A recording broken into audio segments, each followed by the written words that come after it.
We open in another scientific site, as another human scientist attempts to impress the Autobots with his tinkering. I guess he thinks his remote control plane will somehow avoid the mocking scrutiny that's been heaped upon other human endeavors.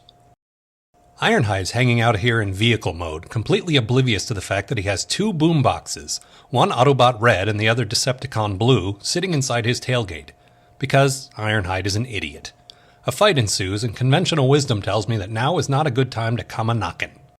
Soundwave cowardly abandons Ravage to his fate, which is actually a little out of character. Usually he's fairly compassionate when it comes to his cassette guys, and returns to Megatron, who's greedily watching the proceedings from nearby.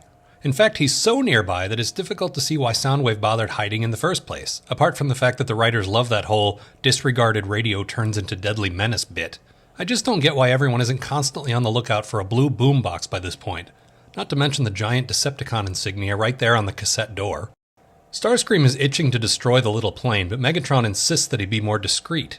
So instead, he flies right over top of the thing and drops a tiny bomb on it, which is much more discreet, flying into open view rather than shooting it from safe cover. I guess that was a distraction or something, because while 5 Autobots drive off to inspect the wreckage, actually 6, Blaster returned to his spot in Ironhide's iron hide, Megatron invades the lab proper.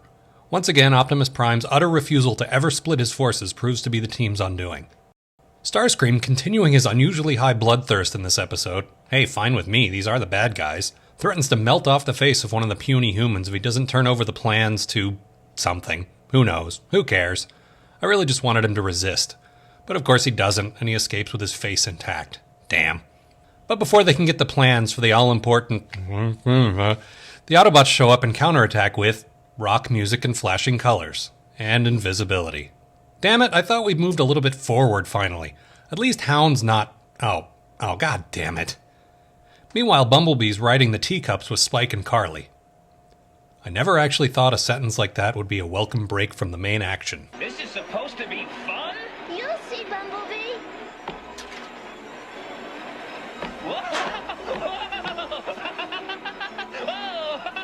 Man, that opens up a whole world of questions. Number 1 would be, how did Carly know exactly where Bumblebee's pleasure button was? We haven't seen her for about 14 episodes, and when we saw her last, she had an unmistakable fetish for robots. How exactly has she been passing the time since then? Anyway, they finish at the amusement park, then head to the airport to pick up Sparkplug. And naturally, while they're there, they stumble upon a secret Decepticon base right off the runway. Fortunately, it's still 1985, and they can just wander onto the runway without any hassle. Bumblebee calls for help, and since we haven't seen the Dinobots for a few weeks, Wheeljack lets them out of the closet. And for some reason, they're kind of resistant to the idea of helping, and a little hostile. I cannot imagine why.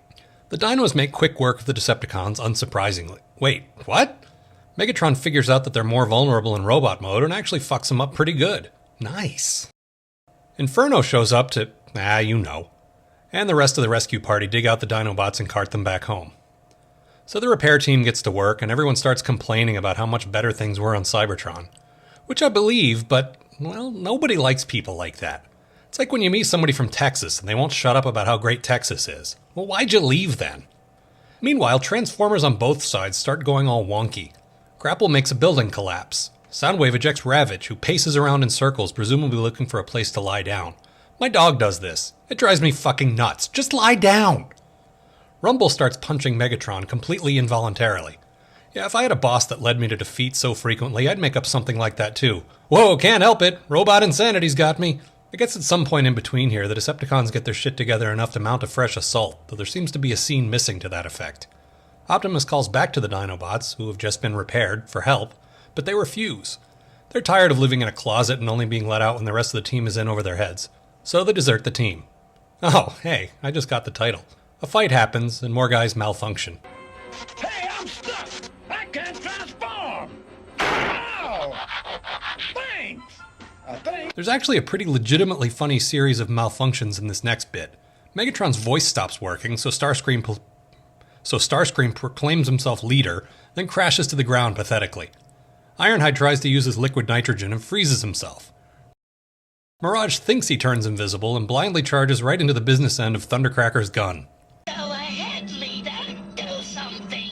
If only to spite you. I have nothing snarky to say about that one. I just think it's a cool line.